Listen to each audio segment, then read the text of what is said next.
So I would say, how do you know something's a red flag? Here's one of my red flags. I tell all my couples this. If you have a spouse or a partner that does not know how to apologize, red flag. That don't know how to say I'm sorry, that never acknowledge when they did something wrong, that's a red flag. But that's a red flag. I know it's a red flag. Red flag, red flag. But then red flag, red flag. You eliminated 98% of women. See? Now, is this about to be a gender war? Is this about to be a gender war? No, seriously, real talk. If someone can't acknowledge they're wrong, guess what, though? Can I be honest? Yeah. A lot of women are ready for a wedding, but not ready for a marriage.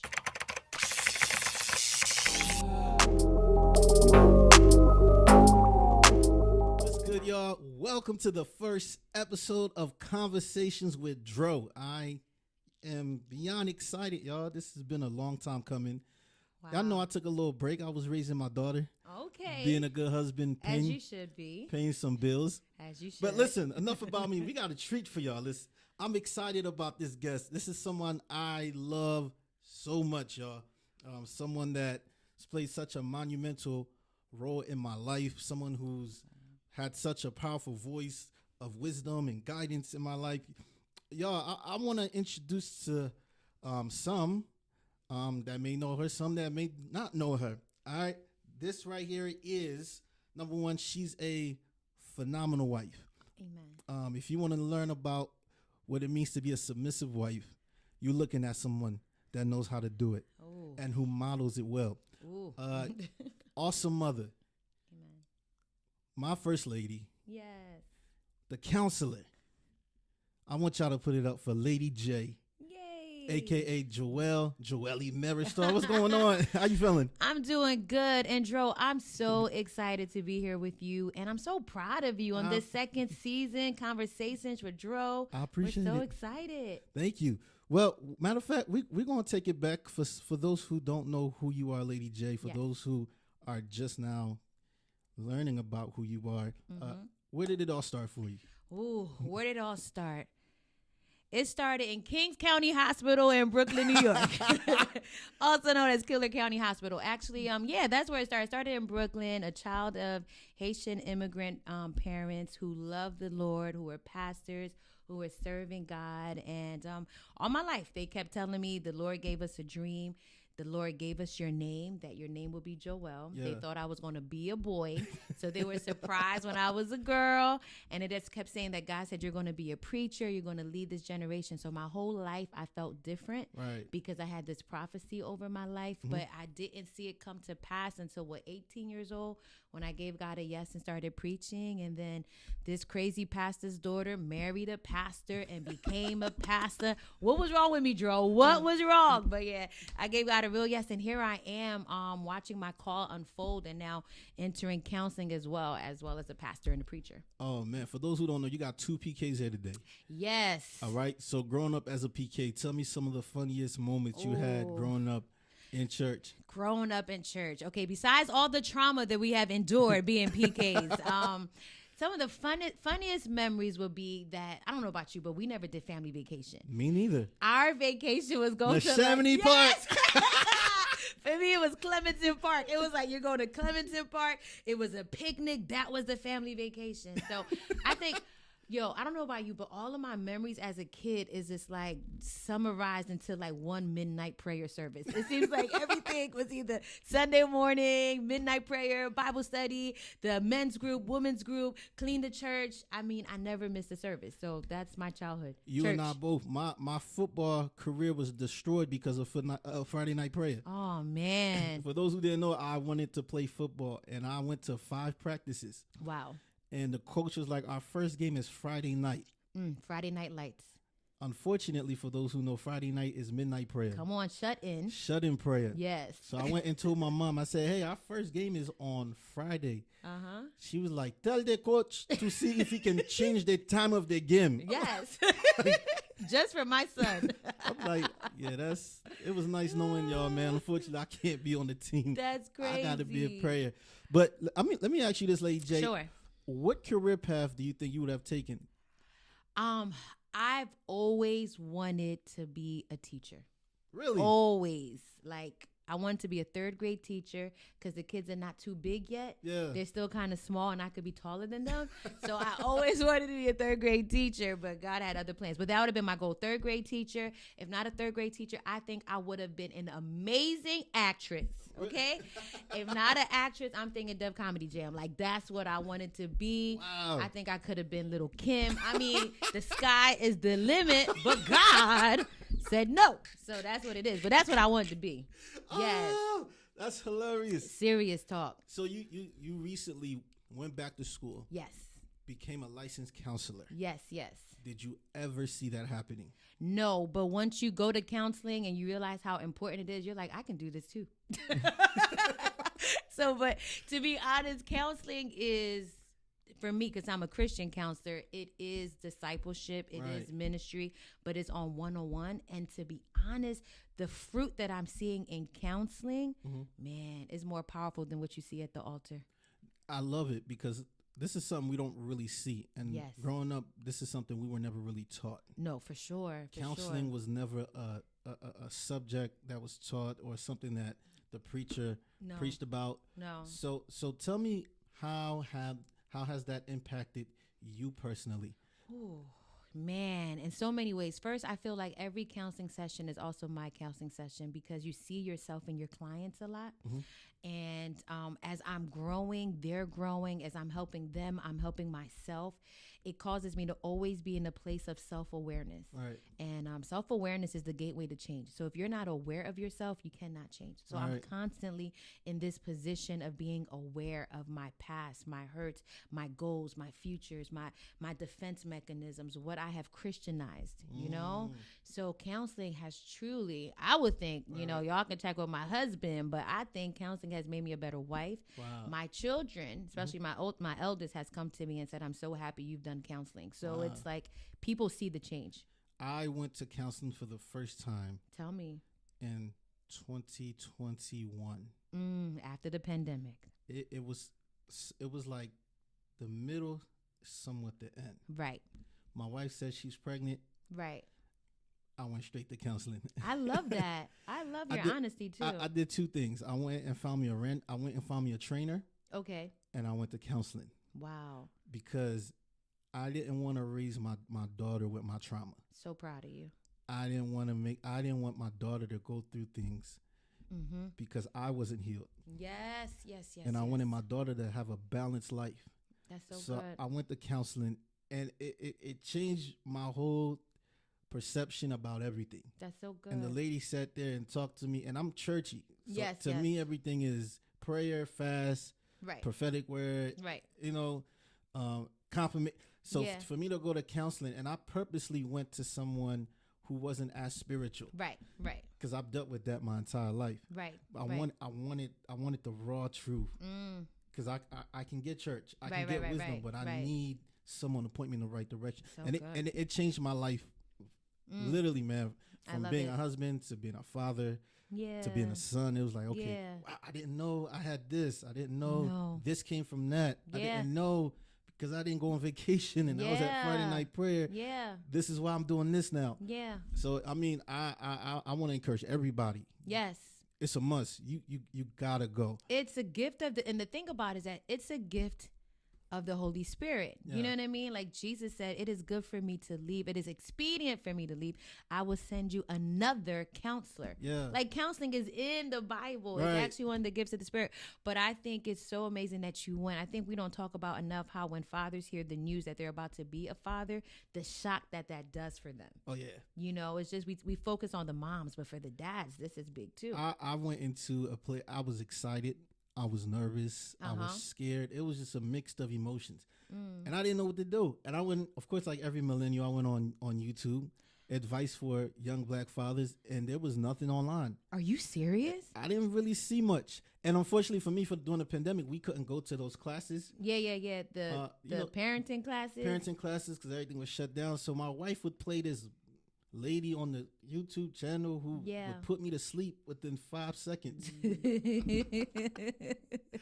That's exciting. I didn't learn nothing. No. So I had to go to that, and I'm calling my friends who are fathers. I'm asking them, I'm like, all right, how do you do it? And everybody's experience is different, but I wanted something to point to. Right, 'Cause, right, you know, right. I learned by examples. I learned by watching people and observing Yeah, people. yeah. I'm calling my past. I'm calling my best friend who Right, got right, 4 kids. I'm calling right. everybody who was like, "Oh, how did you do it? What do Yeah. you do? How do you change the diaper?" So therapy. The therapist taught him how to change a diaper, people of God. But I want to dive into the conversation for the day. Let's go. This is something I've been thinking about for a while now. Okay. I'm here for it. Nowadays, relationships seems to be the subject. Mm-hmm. If you get online, it's either I want to get into a relationship, Right. I want to get out of a relationship, I'm in several relationships.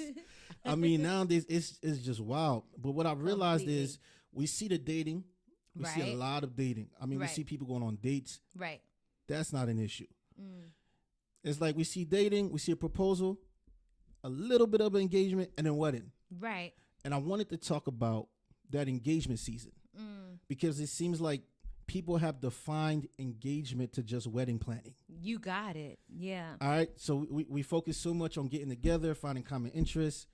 We do the proposal, which is nowadays is basically a wedding. Literally. If you think about it, we do so much for the proposal. Like Yeah. we rent the venue, Yep. everyone's color coordinated. Color We coordinated. get the photographer, we get the videographer to get that Yes. Instagram clip. Yes. We go all out for the proposal, and then we don't hear nothing about engagement, and then we just see a huge wedding. Ooh, that's good. And I think that people overlook the importance of that engagement season. Right. How important it is that we prepare and do what we need to do within that engagement season. So let me ask you this. Sure. What is the engagement season supposed to look like?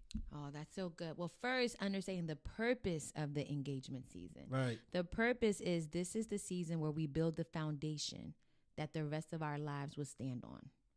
And I think people look at engagement, like you mentioned, like this is the season where we prepare for the wedding. But the wedding, like you and I both know, is only one day.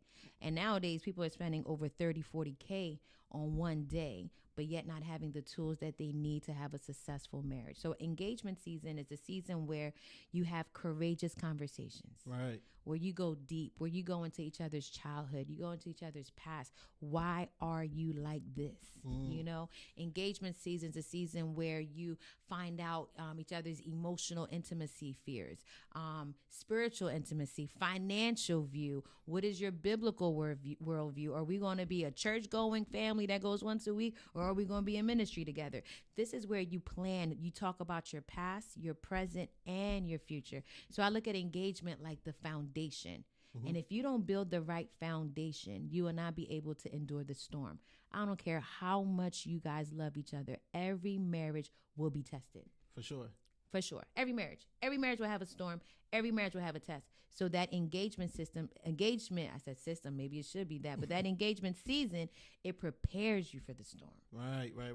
And I remember when I got engaged. Tell me about it, sir. I got engaged. I went to a restaurant. I remember. Wasn't it like Easter weekend? Yeah, it was Easter.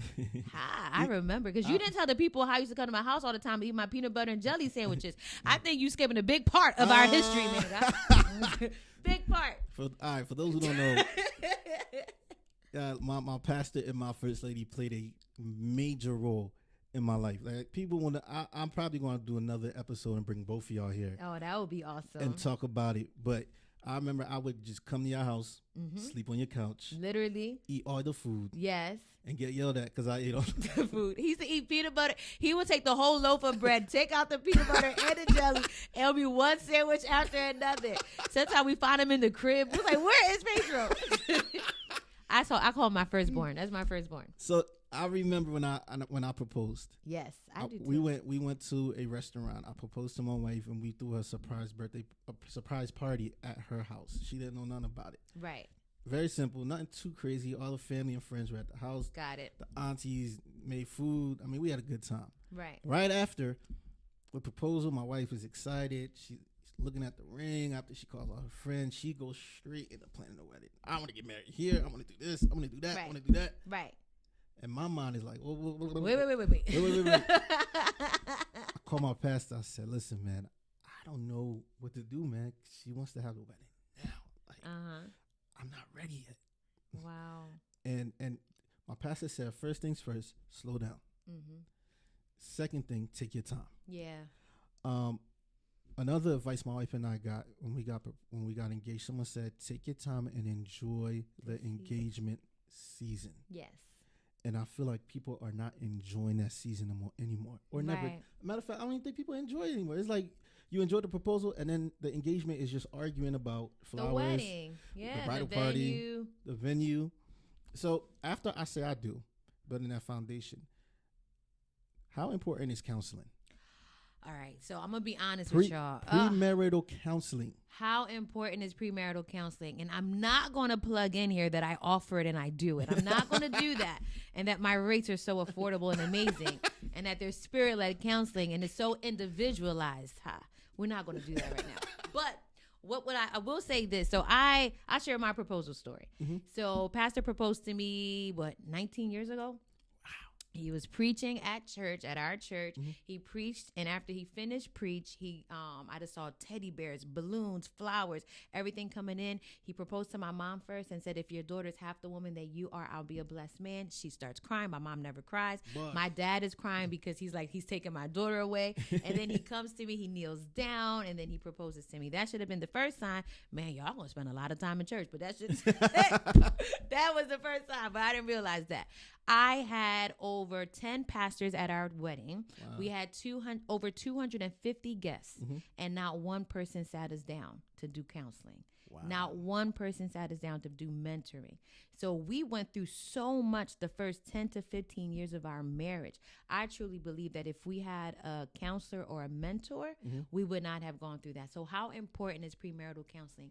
It is dire. Mm-hmm. So if you're opening up a business, you get a mentor. For sure. Right? You're about to raise your daughter. You're like, let me get some advice. How come the one thing that you make a commitment to for the rest of your life, right, you don't seek counsel? Woo. Think about it. You about to get a driving, you get your permit, you read the book, but yet marriage, lifelong, that if your marriage doesn't work right, it could affect your children, it could mm-hmm. affect 3 to 4 generations. Right. It can affect your health, it affects everything, but yet we take it so lightly. The most important decisions, I will say this real quick.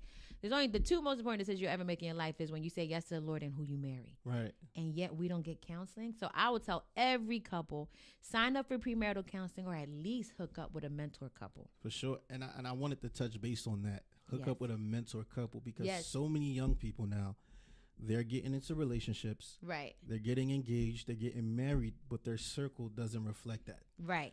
They're right. the only married person in their circle. Yes, that was us. They're the only people who's engaged in their circle. All your right. friends are ratchet. All your friends are still partying. All right. your friends is out here. But you're the only one that's kind of in this season where it's like you got restrictions. Right. You can't turn up like that. Right. And I want to talk about how important your circle is Ooh. when you're in that engagement season and also when you cross over and you get married. So good.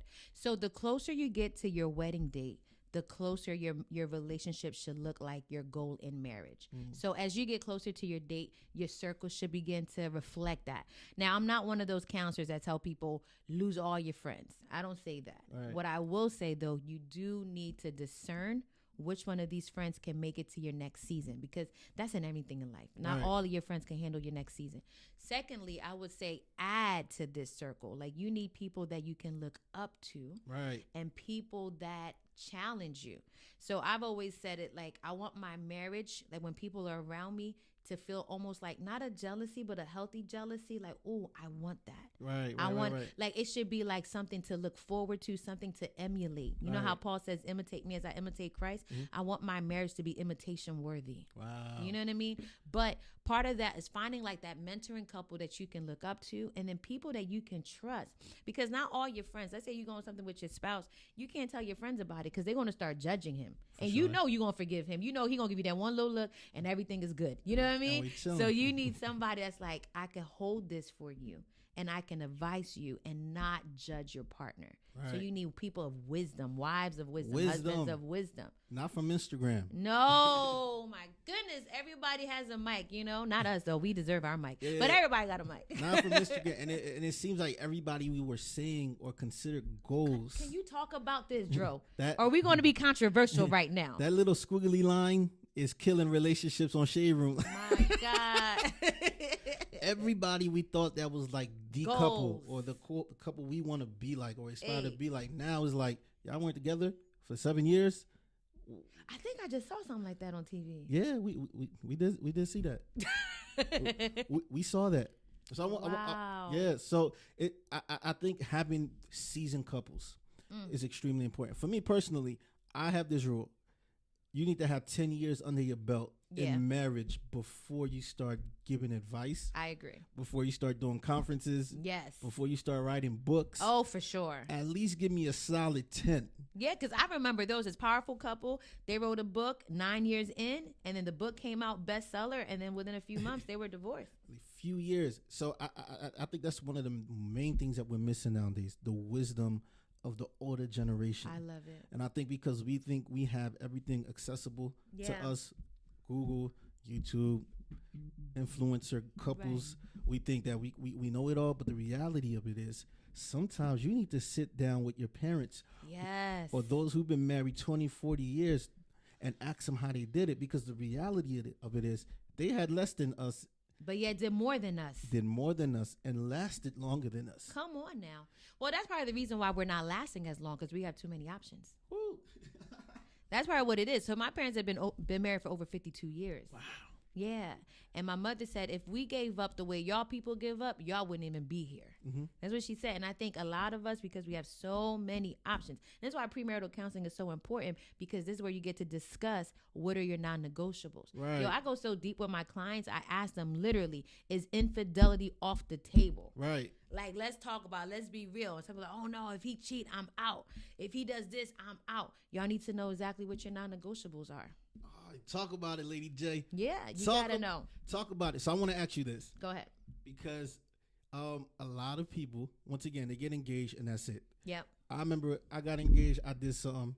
To me, it was like, but I didn't realize the importance of it. We gathered both families together. Uh-huh. And we had a dinner. Nice. At my aunt's house. Yes. Family came together. Right. Recognized who each other were. Beautiful. Got to mingle. So when the wedding day came, it wasn't a weird vibe. It wasn't weird energy. What happens if you get into a relationship and you find out that you do not like your spouse's family? What do you do? This is so good. Well, if you don't like your spouse's family, that means that you don't like a part of your spouse. And you have to really embrace your spouse. Now, what I mean by that, it is possible to like people and to respect them and still have boundaries. Mm-hmm. I think that we need to still put some boundaries with our in-loves. But at the same time, you can't go around telling your spouse, I don't like your family. She's going to feel like, or he's going to feel like, wait, that's a part of me that you don't like. And you wouldn't have me if it wasn't for them. So even for the fact that they were able to produce this child that you love, you owe them that like. You owe them that respect. Right. That's big. So now when it comes to engagement, because I think a lot of people don't realize, hey, the engagement may not work out. Right. There's a possibility, hey, you know what? We got to this point. I realized we don't really share as much common goals as we thought. Talk about it. All right. I love it. Talk about it. I want to go to church every Sunday. You want to go twice a year. Yeah, this is real. The way I want to raise my kids, you don't want to raise your kids. The way I view finances, you don't view finances. So what do you do? When do you know it's time to call off the engagement? That's so good. So, all right, few things. Premarital counseling and during that engagement season, this is when you're looking at the flags. Do you see green flags? Do you see yellow flags? Do you see red flags? If you start seeing some red flags, this is the time to stop. And I think if we take off the stigma of a broken engagement means I'm going to have a saved marriage. Wow. You know what I mean? Yeah. Like if we stop thinking like, oh man, I failed at the engagement. No, honey, God saved you. You matured. Right. This was a rescue. And I think we need to take that stigma off of it, because if we take the stigma off of it, like let's just say this, it's better to end an engagement than to end a marriage. For sure. You know what I mean? Yeah. So if we take that stigma off, we got people going through knowing that it's not going to work, but are going through getting married because they have too much deposits down and because they know too many people know about the wedding. Wow. So I would say, how do you know something's a red flag? Here's one of my red flags. I tell all my couples this. If you have a spouse or a partner that does not know how to apologize, red flag. That don't know how to say I'm sorry, that never acknowledge when they did something wrong, that's a red flag. But That's a red flag. I know it's a red flag. Red flag, red flag. But then Red flag, red flag. you eliminated 98% of women. You see? Now, is this about to be a gender war? Is this about to be a gender war? No, seriously, real talk. If someone can acknowledge they're wrong, guess what, though? Can I be honest? Yeah. A lot of women are ready for a wedding, but not ready for a marriage. And so maybe that's true. If you're saying 98%, maybe I'm not hating on you, woman. You know, I am woman empowerment. I am a woman preacher to the day I die. But, you know, I believe in submission and I believe in honoring Christ in marriage.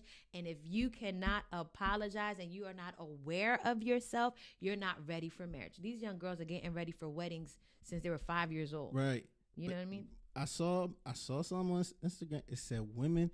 They had a sheet and the lady was pronouncing all these huge words, but when it came to sorry, she couldn't say it.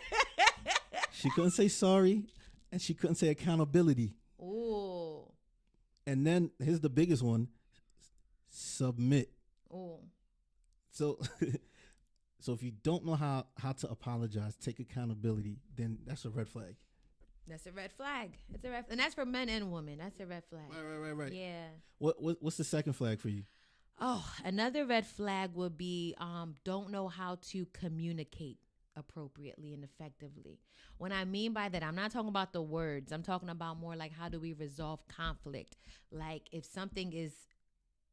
So one of my things I've been saying now, Joe, is we need to have courageous conversations. Right. And I think people don't like courageous conversations. They like to talk about hey, love is blind. Let's talk about married at first sight. Let's talk about this. Let's talk about that. But they don't want to have the deep conversations, and anything that they're afraid of may lead to an argument. Mm-hmm. They step back from. Right. So another red flag for me would be someone who's afraid to have conversations. Mm-hmm. Like if we do have a conversation, you start yelling, you start screaming, you start cursing at me, you start ignoring me, right. You start, physical violence.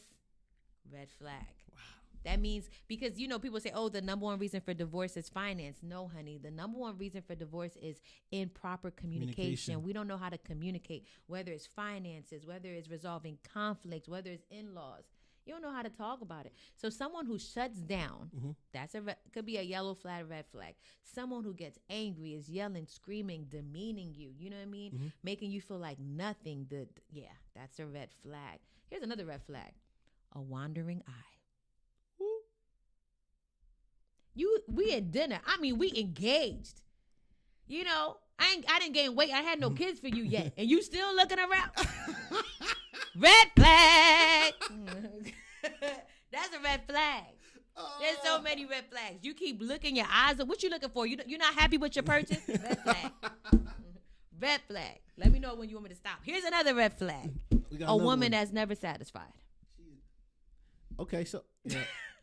All right. So this has been a debate, I think, for the past 5 to 7 years. You got a woman who's highly successful. Right. Because nowadays women are They're killing it. Especially minority women. When it comes to degrees, yep. Killing it. When it killing comes the to game. Entrepreneurship, killing it. But then you have men who, hey, they haven't gotten there yet.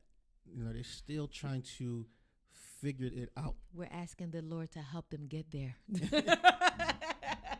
They'll get there in Jesus' name. So what do you do in that incident? Because we got videos that went viral several times. Right. I make X amount of money. Right. He's making X amount of money, but he's a nice guy. Yeah. He honors you. He respects you. Yep. What do you do? Because once again, it's like nowadays we're so busy with a wandering eye. Jesus. One, constantly comparing ourselves with other people that we don't know what's going on behind the scenes. Yeah. We see a reel, but we don't see that, hey, this person's getting punched and choked behind the scenes. Yeah, so much. And we think this is gold. So what advice do you give for that woman who is never satisfied, no matter what the guy's doing? Okay. So someone, woman or male, that is never satisfied will make a very horrible spouse, because that's discontentment. You got Paul writing people, I have learned the secret of being content while he's in prison, which means that your contentment got nothing to do with your current situation. So for me, I would tell the woman, is your paycheck making you content? Is him making 6 figures or 7 figures making you content? Mm-hmm. Because in reality, those qualities that you just listed, honest, humble, loving, selfless, you can't put a price on that. Right. You can't put money on that. Wow. So Get what you can get, and the stuff that you can get, let him get. That's what I say. You know, what he's adding to you, you can't pay for it. Right. That means more. That means more. I wanted to talk about that because once again, we don't really see much about the engagement season. Right. Dating, important. marriage, Yeah. engagement, very few Ooh. books, very few sermons, very Yeah. few conferences. Everything is marriage. Right. Boaz, get you, and that's it. Yeah. Foundation, man. So the engagement season, I'm so happy you're doing this because the engagement season is the foundation season. Mm-hmm. I would say find a mentorship couple, find a premarital counselor, and have those deep conversations. Now is the time to have it. Ask him, yo, why is it when we get into an argument, you shut down? Then he might tell you, I never see my dad speak up. Talk about those childhood wounds because marriage, I used to say marriage was a mirror. Mm-hmm. As I'm learning more about it, marriage is like an ultrasound. It reveals things that you didn't even know were there. It just shows you yourself. We have this idea that marriage was designed to make us happy. It's not true. Mm-hmm. Marriage was designed to make you more holy. And as you're becoming more holy, you're becoming more like Christ, marriage reveals things that you didn't even know were there. Right. So if you can get more of these tools to prepare you for marriage, you'll be more successful. So engagement season, here's my pet peeve, Dro. Let's go. All right, so people are paying $10,000 for photographers. Right. $5,000 for fresh flowers, For right? sure. They're paying for videographers. They're paying for venues because now every wedding is a one-up over the last wedding we went to, For sure. right? So they're spending all this money on venues. Why can we not invest some of that into building our foundation? Right. You know what I mean? That's I'm telling you, if I can go back, that would be what I would do. Go to marital counseling because we didn't do it. Right. We had to learn everything on our own. And not everyone has the grace to learn on their own. Some people are going to give up. I went to marriage counseling and I sat there and looked at my pastor and first lady and I said, I thought y'all were on my side. You talk about us. Y'all supposed to be on my side. Nah, dog. I sat there at marriage counseling, and it had me do something I've never done, and that's answer the hard questions. Yes. And I had to look at my wife. I had to really sit there and reflect. I love this. And it was extremely uncomfortable for me, but it was necessary. And I'm sitting at marriage counseling. I'm like, I really don't know how to communicate. Yeah. Because I've never, like you said, I've never seen that modeled. Never seen it modeled. My dad gave me advice about certain things, but I just don't know how to communicate. I said, okay, cool. And my wife if y'all know my wife, she's a communicator. Right. My wife wants to know right now. Right. And for me, I'm like, give me my time. I'm gonna come back and I'm gonna give you the answers to your questions. But and I had to learn that. I didn't know that. So marriage does bring that out of you. You think you know somebody. You don't. That's why premarital is so important. You think you know somebody. Because you don't even know you. You don't know you. You're evolving. You're evolving. Still figuring things out. And then you get with somebody and you're living with them. Now, here's the thing. When I remember when my wife and I used to get into arguments, my thing was storming out the house, getting my Hyundai Sonata and driving off. You hear my, I'm out. I wish you would have called me back then. I'm out. I'm like, drop. I got married. I got 2 blocks down. I'm like, I gotta return back. Yes. Like, oh man, this ain't it. And I came back, and my wife was right there. It's like, yeah, let's pick up where we left off. Yeah. You know? So those tools, man, is necessary. Because we're not taught how to communicate. We're not taught how to communicate in school. We're not taught how to communicate at home. As a matter of fact, and during the engagement season, you should really ask your spouse to be, how did your parents argue? Right. Because they're going to replicate how their parents argued, And then, so during this time, we're really figuring out how to communicate. And what I realized is even as Christians, we're not taught how to communicate in church neither. And I'll go even deeper. Children of pastors are not taught how to communicate because we were always afraid if we communicate, we will lose people. For sure. So we were taught how to be people pleasers. Right. And people pleasers do not make great spouses. They make great dates, though. And this is why people pleasers make great dates. Oh my, that's good. Okay, so like, because this is why you need that engagement season. It's that middle. Because Right. as you're dating, if you're married, if you're dating a people pleaser, you're like, this person is perfect. Everything I like, they like. Everything I want to do, they want to do. No, honey, they just want to please you because they want to go to the next level. Now, when you get to engagement, it starts to fizzle out where you start to see, wait, I didn't know you were like this. Right. And then when you get to marriage, you get to see the real person. But Oh, people That's a pleasers bump. don't make great spouses that's good. because God has called us to be peacemakers, Right. not peacekeepers. So, This is good. so as a peacekeeper, you just want to keep the peace, and you don't want to say nothing. You don't want to have courageous conversations. You don't want to say anything. You think you're keeping the peace, but what I realized though, if you're keeping the peace, you will remain in pieces. So that's why we're called to be peacemakers. So in order for us to have the peacemaker, we got to sit at this table. We're going to lay it all out, and we're going to talk and talk until we become one regarding this conversation. Are y'all hearing what Lady J is saying? I don't think they listen. I don't know. Telling you, this is stuff that I would have paid. I don't think you guys would have understand. I would have lost 50 people that attended my wedding if I could do premarital counseling instead. Because I'll tell you this, most of those people that were at my wedding, where they at now? They not there. Where they at? Where they at? Nowhere. You can't even call them for nothing. The bridal party. Come on. Where they at? Where they at? Groomsmen, where they at? Where they at? The ring bearer don't even remember walking down the aisle. Real talk. You know what I'm saying? So this is worth more, I'm telling you. And the deep part. And I will even go further, Joe, and say I think that everyone who's thinking about getting married should do some individual counseling too. For sure. I think and get individual, and you guys got to come together. Yeah. And really figure some things out. Yeah, your past, man, your childhood comes up in marriage. Because I feel people play with marriage now. It's not even as sacred, as intimate as what it used to be. Yeah. It's like, yeah, I got married. Yeah. Yeah, we throwing divorce parties. Yes, and we doing all we types celebrating. I ain't gonna lie, these upgrade marriages be looking tempting. It's like people like, let's, that one didn't work out. Let me get a new one. And the new wife is like, take it up to the next level. New husbands take them to the next level. I don't know. That's basically what it is. The new wife gets a photo shoot. Yeah. She gets an introduction to the world. Yeah. And unfortunately, the old wife, we don't know where she at. Nah, she's probably hiding and crying in the cave. We don't know if she signed a disclosure form to never show face on social media anymore. Like, where is your wife? Wow. It's to the point we don't even see the kids no more. My goodness. This says a lot, right, Pastor Dro? This says a lot. Something that we need to pray about. And I think that if you really want, and this is one of the questions we ask too in premarital counseling, what's your view of marriage? Is this a contract or a covenant? So if it's a contract, we could break it, right? But if it's a covenant, we can't break it. That's why the Lord says, who God has joined together, let no man separate, because he's saying it's a covenant, which means you don't even have authority to separate it. But you'll be surprised, Joe, because I do Christian counseling. Most of my clients are Christian. I do have a few Muslim clients. But what I have discovered is that even those in church, some think it's a contract. Not everyone sees it as a covenant. Wow. And I'm talking about ministers and all.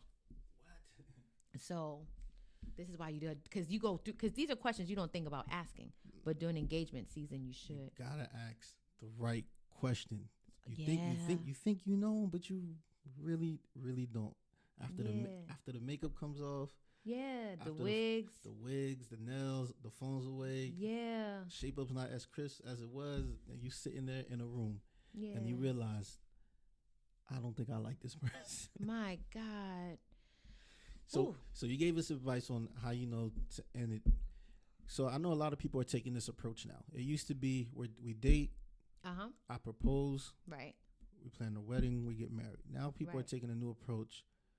Date, we go to the courthouse. Okay. All right, I didn't know that. we go to the courthouse. I heard that. We get we make it legally a thing, So we could. and we go get a house. We chilling, and then maybe a couple years later down the line, we have the big wedding. Got it. What's your view on that? Doesn't matter to me. I think what matters is if you treat the courthouse wedding the way you would treat the big wedding. So what I mean by that is if you're doing the courthouse wedding, but you're doing premarital counseling, you're doing all the stuff you need to do before the courthouse wedding. don't treat the courthouse wedding as if it's not the big deal. That is the big deal. That wedding is just a celebration. You know what I mean? My parents got married in the living room. They've been married for 52 years, so it's not the big wedding that does it. And people look at that as it's the grand, like that's the staple of your wedding. Nah. Like your marriage. Yeah. You had a huge wedding. It was beautiful, successful marriage. Right. And that's not the case. Yeah. I will also ask them, what's the rush? Like, if they feel like they can't wait, is it because they don't? What they tell you when they say we're doing it? You know what the rush is, Lady J. What's the rush? Come on. Because most of these people are doing it anyway. What's the rush? I don't see nothing wrong. Go ahead, Marvin. Oh, no, that was R. Kelly. I thought we muted him. You know what the rush is, Lady. There's some people who, I need to do it, Mary. I got to do it now. We want our money now. I've been doing it the right way. I gotta get married. No, I'm burning with passion. Right. Bible says don't burn with passion. Self-control. Right. Self-control. That's one. But hey, people don't want to practice self-control. Fruit of the Spirit is not a thing now because everything is promotion, money, right. business, entrepreneurship. Right. When it comes to the fruit of the Spirit, self-control is not something people want to practice no more. People want fasting. And I respect that. You hear the word fasting, it's like, oh. I'm gonna fast from social media for 45 minutes.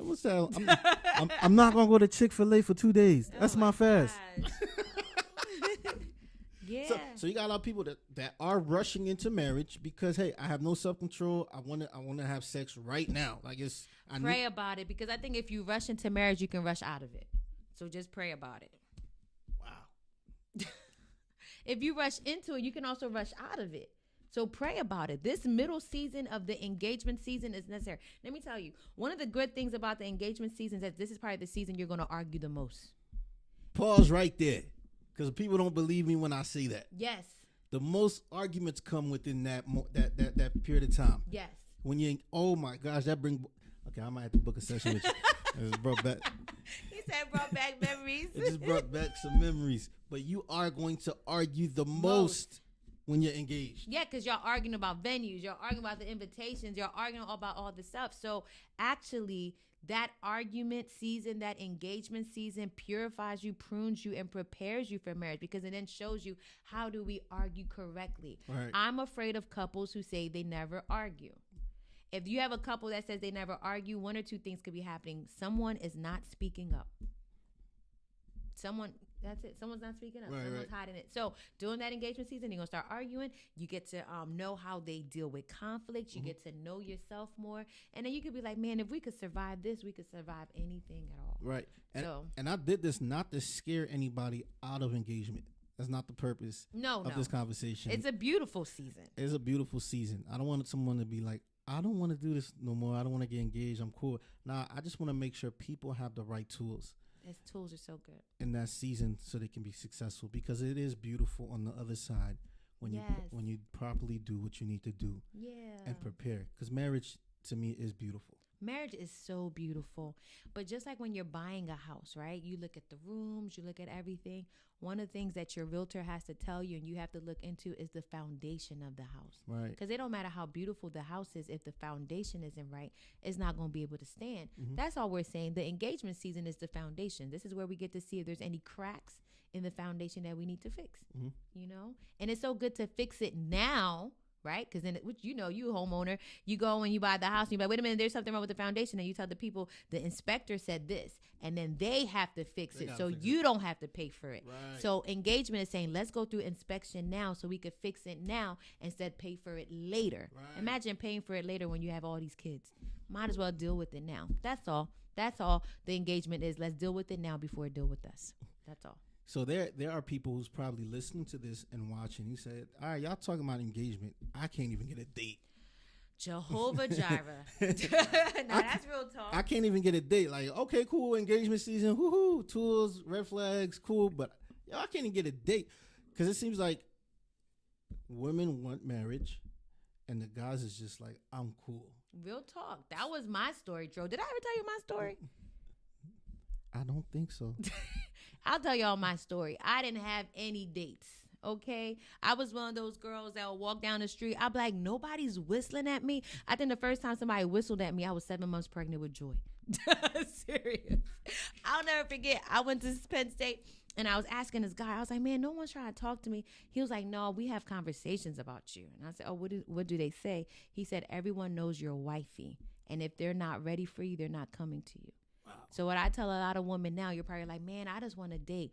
Maybe perhaps the one that's for you has not shown up. Not everyone has that story of having multiple boyfriends and multiple dates and multiple girls. Can I be honest? I don't think my heart could have handled it. Right. You know, just wanted one person. So when Pastor came, I was 22 and that was it. That was it. That was 22 and yep. She's 27, y'all. This beautiful 5 years of marriage with a 16-year-old. Exactly. Wow. So there are people who are single. Yes, and who are hidden. They're hidden. Like literally God hides them. God hides them. I hope that encourages someone. And that's a beautiful thing. But then there are other people who are single and they not doing nothing. Mm-hmm. Like they have the qualities. Mm-hmm. They have everything that's needed, but you don't see them no more. I think one of the things we lacked back in our day, we had a lot of events where we would fellowship with other people. Right. You feel me? Like we would go to this function and a group of people there. And it was always a place where we could meet people. Mm-hmm. Now we're online. It's like we don't do that no more. And you're taking a risk now. You're practically doing Love is Blind. You talking to somebody online, you don't even know if that's really them. Right. You don't even know if that they look like that. Like you don't even know if they're really a man. You don't know. You over here like, I'm in love. And come to find out it's an AI robot you've been talking to the You've been talking to the whole time. What advice do you give to single people who's like, you know what? I want to get married. It just seems like it's just not happening for me right now. Yeah. I got a job. I'm successful. Yeah. I just can't find the right person. What advice do you give to them? What advice do I give to them? That's so good. All right, a few things I would say. One, use this time as a time to work on you, to better yourself, to be the list that you want that spouse to fulfill. So whatever I'm looking for in my husband, if I'm talking to a woman, whatever you're looking for in a husband, make sure you have it in you, and vice versa. Use this time to work on your childhood trauma. Use this time to work on you, find your hobbies, different things like that. And I would say embrace this season. There's something about God that the minute you embrace a season, he's getting ready to shift you to the next. Right. But if you stay in there fighting with the season, you're going to stay there longer. So I would say that embrace the season, enjoy the season, travel, do everything that you want to do, work on you. Not to over spiritualize it, but I would be a fool not to mention the power of prayer and really praying, asking God to send the one and to cause you to have the discernment to know when it is the one. I'll never forget when I started praying for my husband. Literally started praying. I was like, God, I'm ready to get married. But I felt that if God wanted to give me a husband, why should I pray for something that he already wants to give me? But that's not how God works. You still have to pray. He says in James, you have not because you ask not. Mm-hmm. So I literally started praying, asking God for my husband. When I started praying, asking God, to send me a husband, God began to show me my husband. He began to show me that my husband was going to be an orphan. I would not have known that if I didn't pray. Began to show me that God was going to use him as a prophet and that his anointing will be worthy of my submission. So literally, that was what God showed me. So when I met Francis, and then Francis began to share his story and said how he was an orphan, that's how I knew he was the one. But I would not know if I didn't have time in prayer. So prayer is so important. Have your dates with Jesus. Talk to God about it. Look. And the third one would be like Ruth, man. You got to be in the right place at the right time.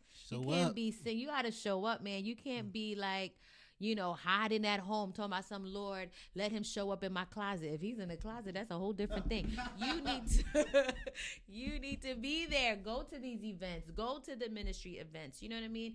Be out there. Go to work. Look, you just don't know where you're going to meet him. So I'll say be present. Yeah. Embrace the season and be present. And I do acknowledge that people are getting married later in age than they were before. For sure. Don't compare. Don't compete. Right. Your story is your story, and God is going to get the glory. I love what you said. You prayed, and God already told you. Yep. This is what he's going to look like. Yep. This is what he's going to look like. He did literally. That's so funny. He said he was going to be a pillar. He's 6'5". But people miss that. Yeah. So you didn't have to go around searching for 50 confirmations. God told me. Can I go even deeper, Joe? I don't think I ever told you that before I met Francis, I was talking to another man of God. I was talking to another pastor, another preacher, and This guy, we had the most amazing conversations, 4 or 5 hours long. On paper, it made so much sense for us to be together. And then I asked him, I said, why is our relationship not, increasing? Why is it not growing? And he said to me, I keep having a dream that you're by the water and I can't get to you. So he said to me, he said, I keep having a dream, you're by the water, I can't get to you. I'm like, all right, sure. So we just kept talking, never became anything serious. When the first time Francis called me, he said to me, you know you're going to be my wife, right? He said, you're going to be my wife. I said, how do you know that? He said, I had a dream. You were by the water. Wow. I couldn't get to you. And the bishop said, if I have enough faith, I can do all things. And I walked on the water and got to you. Well, I shared this story to let you know your prayer is going to remove the counterfeits. Wow. You got to pray for that too. As you're praying for your marriage, God's going to show you who's not. So that's how I knew Francis was the one. I wish I did that.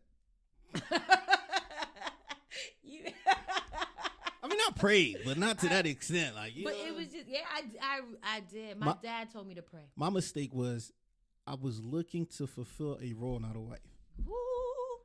Dro, I think we're going to a deeper part of this conversation, and I like it. So for me personally, in my mind at the time, I was going to take over my dad's church. Okay. That's what I thought. I did. So I was looking for a first lady. And I felt like first ladies need to have this qualification: know how to pray, know how to sing, know how to prophesy, because that's how I see it modeled around me. Like, okay, first ladies. Except for this one, I don't know how to sing. The singing was my personal preference, but so I was like, okay, cool. I need to find that.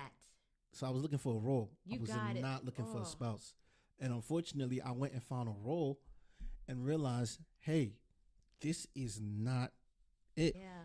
And when I met my wife, it just made sense. Oh, I like that. It was a piece that came with it. Yes, that's it, Dro. That's it. It just made sense to me. And I look back at it, I said, if I never married my wife, I would probably be one miserable guy. Aww. Because she came and brought such a balance to me and showed me a whole nother side of life that I never knew existed. And if I had looked for the role, I would have been a miserable churchy guy. That makes so much sense. Who would never enjoy life. And when I went after the spouse and changed my perception of what I thought a wife should be, and I started asking questions and praying, God was like, nah, this is who I have. I love that. And it made sense. So I love the fact that you said, I prayed and God said this, because a lot of people are not doing it. People pray after they get into the relationship. Is he the one? No, we kind of want God to bless it after the fact. After the fact. You got to wait a little bit. And like, yo, is that person, do you really want me to date this person? Because if I asked God that, he would have told me. And I think sometimes we're afraid to ask because we know what the answer is going to be. Yeah, for sure. Yeah. But I love what you just said, Joe, how we are looking for a role. Yeah. And I think a lot of women do it too. So that's why when you said you proposed and then immediately they start going to wedding planning, because the whole time they already had their wedding, they were just looking for the groom. Yeah. Like you're just like the missing piece to the cake topper. You know what I mean? Right. But if anything, I hope this conversation stirs people up. Like, nah, I'm not just looking for someone to fill the role. I'm looking for my other half. I'm looking for the one that God is going to use to complement me. I'm looking for my helper. You know what I mean? Right. So how would you even know what your helper is going to be if you don't know what your assignment is and what your mission is and who you are? That's good. Yeah. So this is good stuff. That is so good. So I don't think I have any more questions for you, lady. I think you answered everything. Yes. I think we may have to do a part 2. I'm down for a part 2.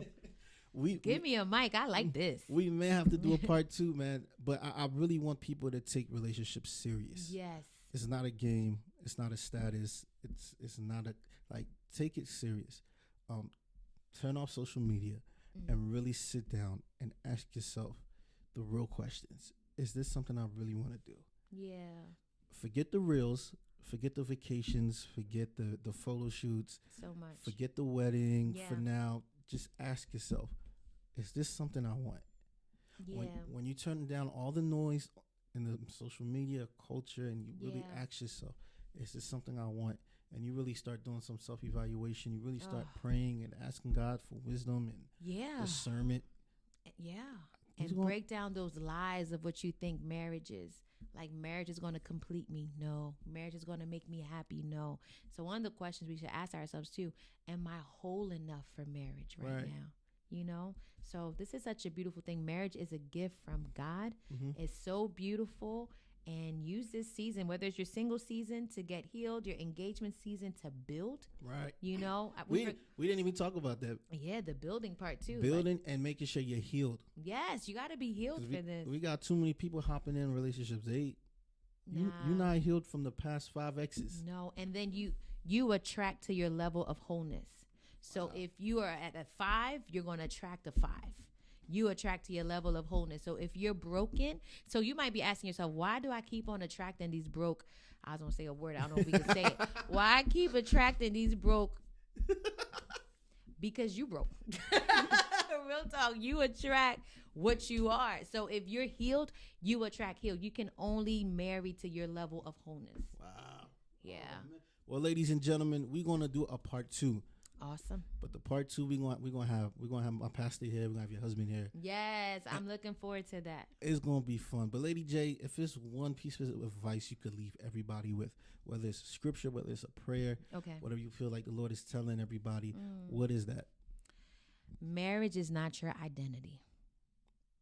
That's what I would say. Marriage is not your identity. So those who are single, marriage is not your identity. Those who are engaged, marriage is not your identity. Those who are married, marriage is not your identity. Your identity is secure in Christ. It's secure in what Christ did for you. You are loved. You are chosen. A lot of us are running into marriage to validate us and to prove to the world that we are worthy. But I want you to know that your Savior did something for you that your husband or your wife would never do, and that is die for you, literally die for you. So I just want you to know your identity is not tied to that. When you know your identity is not tied to marriage, you won't be so desperate for it. So you're able to discern what is right and what is wrong, right? And when you're whole, when you know who you are, you attract those who know who they are. And that's the best type of marriages. Well, there you have it, ladies and gentlemen. That's the end of the conversations with Dro.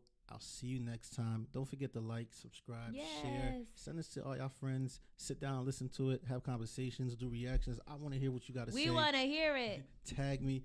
I'm excited about this new season of Conversations with Dro. I'll see you guys soon. God bless. Take care.